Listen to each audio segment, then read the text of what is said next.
What's up, guys? Welcome back, Jackpot DFS, man. Hope you guys had a good weekend. Hope you guys won some money Sunday, and hopefully you guys did okay on the Monday night slate. Sorry I wasn't able to get a video out. I did post to Twitch or Twitter, excuse me. Advice on the slate. Camaro, I guess, was technically in play as always, but obviously kind of came on kind of late. Didn't produce for the price tag to me, but I still believe he was in the optimal. Just certain guys just went off the usuals. Even Hill got in for a touchdown. They just tried really hard to get him involved last night for some odd reason.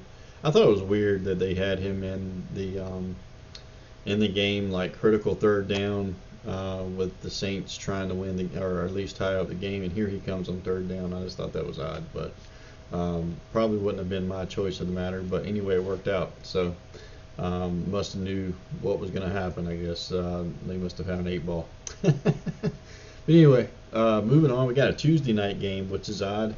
Thank Kobe for that. It's going to be the Bills and the Titans tonight. A lot of different things in play tonight. The Bills have not been the defense that we've expected them to be this year. They've allowed a lot of points so far. They have been better stopping the run, but have allowed a lot through the air as well. So just things to think about for tonight. Obviously, both quarterbacks in play. I like Allen the most, obviously, because he has the upside for running the ball. Could very well score on his feet without a target. He's very capable of doing that, obviously. He's going to be the higher owned of the two. I do think if you play Allen, you could certainly do like a Bill stack tonight. To me, that's probably the way I'll go. On these one game single game slates, I usually just play a line. I usually don't go too hard on the single game slates. There's just too many things that can happen, too many things that's out of your control. Guys, Bobo Jones that sits in the 5th row every game can put on a damn jersey and score. That's just how these things go sometimes. Some guy you never heard of before just creeps in the game, scores a touchdown. And those guys that play the insane lineup amounts that max out tournaments, they have this guy always somehow. But some guy you've never heard of that's like 6th on the wide receiver chart, they have this guy for some odd reason. It's just odd, just the way it goes. But anyway, both quarterbacks in play. Obviously, you get a lot of savings tonight with Ryan Tannehill, but Josh Allen is the pick for me tonight, obviously with the mobility on his legs and all those kind of things. So running backs tonight, obviously, Derrick Henry is always in play. Big time threat, always. Guy can catch the out of the backfield. He's worked on that.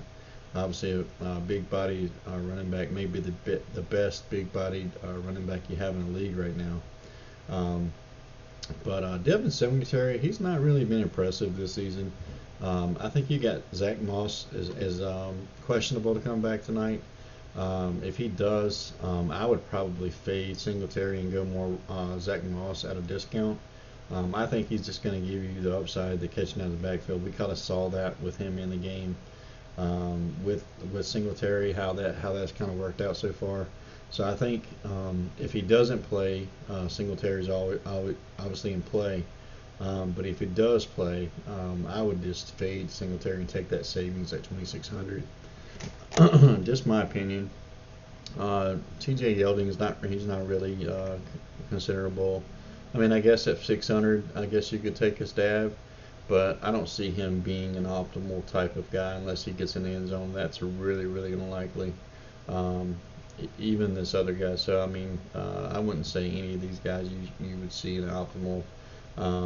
Most likely it's going to be Henry, which is going to be highly owned. And honestly, if you want to get away from some of the ownership and fade a Henry, I mean, the Bills' defense isn't terrible.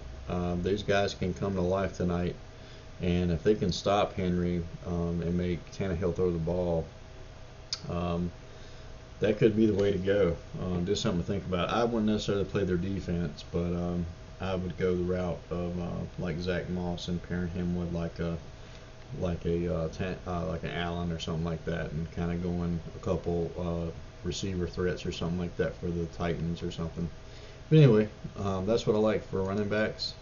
Looking at receivers, Stefan Diggs obviously in play, playing 91% of the snaps. This guy's getting a lot of targets, 13, 6, and 7.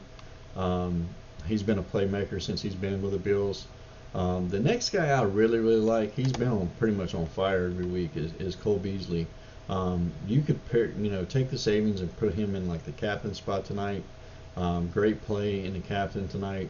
To me, one of my favorite captain choices. I just think when you get these other guys in the captain spot, it just eats up so much of your salary with having to pay the 1.5 times the amount. That you could take a savings like on Cole Beasley and kind of put him in play, and you could still fit Allen and Diggs and things like that, and kind of get a good setup lineup to kind of feel good about. Cole Beasley's paying 56% of the snaps. Ownership showing about 12%. I expected it to be maybe a little higher, and the snaps count could be a little off of that. He could be playing a little bit more. He's had a 12, a 19, and 12 the last few games. This guy is a playmaker. He's caught a touchdown. He's got a couple weeks straight with before the COVID stuff happened with 100-yard games. So not out of the question for him to do that. The biggest question marks is going to be A.J. Brown. Looks like he'll play tonight. He was a full participant in practice on Friday or Saturday.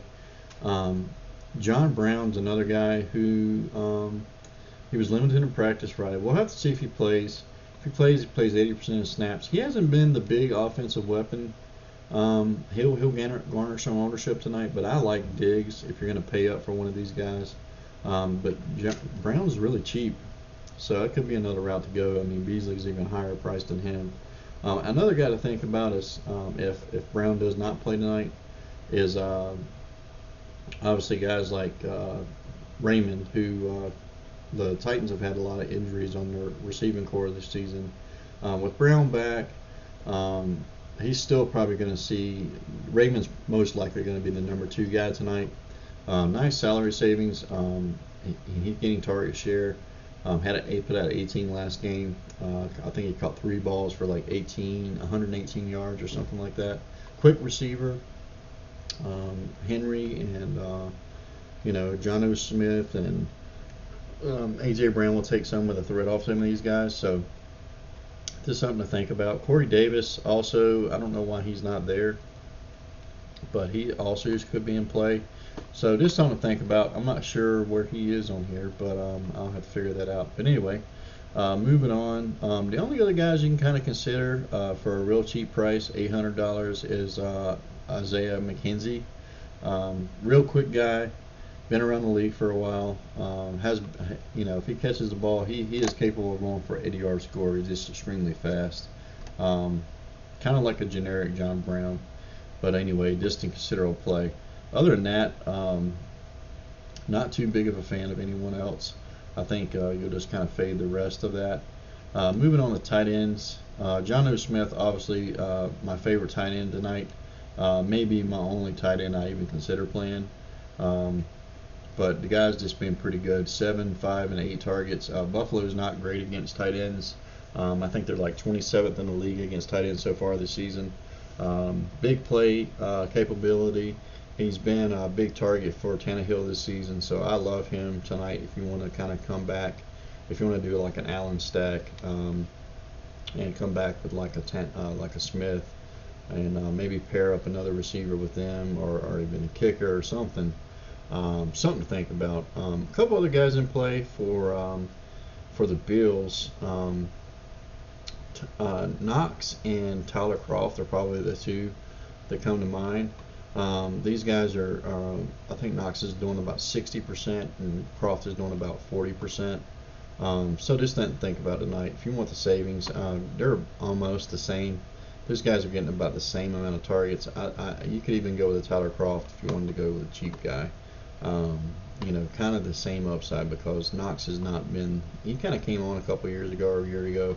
He hadn't really done much since. So Just stuff to think about tonight. Kickers. Kickers are obviously in play. For me, Ganikowski's kind of been the guy who's been kicking. Tennessee must have been having trouble, obviously, scoring touchdowns. Kicking a lot of field goals. This guy's been in the league forever. Still pretty good kicker. Had a 25 in the last game. So if you think about the Bills' defense and you think about them struggling to score, this guy's going to get a ton of kicks. We've seen some kickers kind of go and play past few single game slates, kind of as a player. You got to think if you get Ganikowski at 3,800, and he kicks 4 field goals or 5 field goals or whatever. He's getting just as much as like one of those players that you would pay up maybe 68, 7,000 for, 8,000 even. So considerable play for me. I think I think a kicker will be in the optimal tonight. And if I had to choose which one I thought it would be, I would say Ganikowski's probably going to be the guy. Tyler Bass has kicks and field goals. He just the Bills just, I think they go for it more on 4th down, and will attempt things like that more than the Tennessee side will. And he's not kicking nearly as much as Ganikowski has been. So I think if you go to route a kicker tonight, Ganikowski is definitely a good play, but both obviously in play. Defenses tonight, I think it's just the more and more I've looked at it, it's really kind of silly to even consider defense tonight. Both of these teams could be rusty just from not playing for a little bit. But once they get the ball rolling, then they get it's like kind of like riding a bike. Once these guys get out there and start getting going, it might be a sloppy first quarter, but after that, I expect these guys to be pretty much back in line with what they usually do. So just stuff to think about. I wouldn't even know if I'd waste my time playing a defense. For some odd reason, the Titans defense is on 17%. I don't really know why. Over the Bills. Bills are a pretty dangerous team on offense to me, but to me both these guys really could be. Both these guys are considerably decent on defense, middle of the pack. Bills have been better, Titans have been better at some points, but I expect a competitive game. Like I said, I think the Titans could struggle a little bit to score. They have a little bit of issues scoring in the red zone for some odd reason. Henry can be a hit or miss. Sometimes he's really awesome, and then other times he just like falls off the face of the earth and can't get anything going. This could be one of those games where you could fade Henry and feel pretty good about it. This is not like a Kamara thing where he catches a ton of the backfield. He really doesn't. He's mainly just a ball carrier for the most part. Not saying he can't catch out of the backfield, but he's not going to be a Kamara where he's catching. He's going to be targeted 5 to 10 times a game. Just not going to happen. So unless you feel good about the Henry play and you just feel good that he's going to score a couple touchdowns, that price is a lot to pay. Could be a good night to just fade Henry and go with a couple pass catchers from the Titans to run back with like an Allen stack. That's kind of the way I'm thinking, the way I'll probably go. But anyway, guys, that's pretty much it for the Bills. I'll be on later on with Bachelor to provide a first look for the NFL week later on, and some of you guys will see me over there. Some of you guys, if you're not over there and seeing that, then please pay attention to Twitter and YouTube page. I'll always kind of retweet that, and I know most of you guys have came from over that way, which I appreciate. But if you are not following him, do follow him as well. But guys, if you have any questions or anything, as always, hit me up in YouTube chat, hit me up on Twitter. Try not to wait to the very last minute right before the game starts, because chances are I'm getting ready to watch the game too, and it's hard to answer questions at the very last minute. And I saw that I missed one right before the game started on Sunday or Monday night one, and I just don't want to leave you guys hanging like that, so I'd rather get to your questions. So try to ask me as soon as you possibly can before the game starts, and I'll try to give you any kind of advice that I have, or to see where you're at if you're on the fence or whatever, and try to give you a leverage play.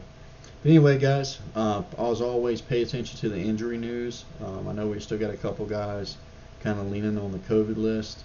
A couple guys are still kind of injured, not sure if they're going to play. As soon as I get that news, I'll post it to Twitter.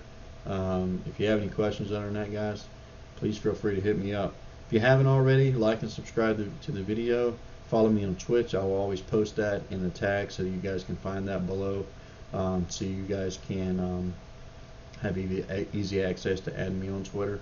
But anyway, guys, I'm not quite sure what's up with FanDuel. I'm kind of staying away from that for now.